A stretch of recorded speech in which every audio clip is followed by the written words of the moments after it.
Look at the holes place in my down.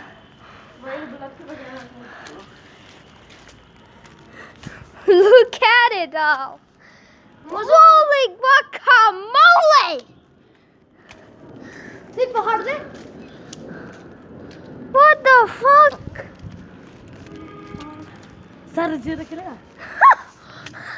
Look at this. I'm gonna be hit.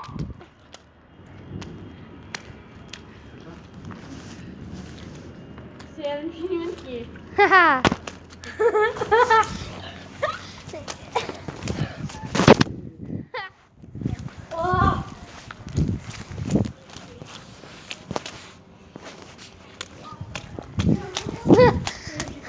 I am not gonna leave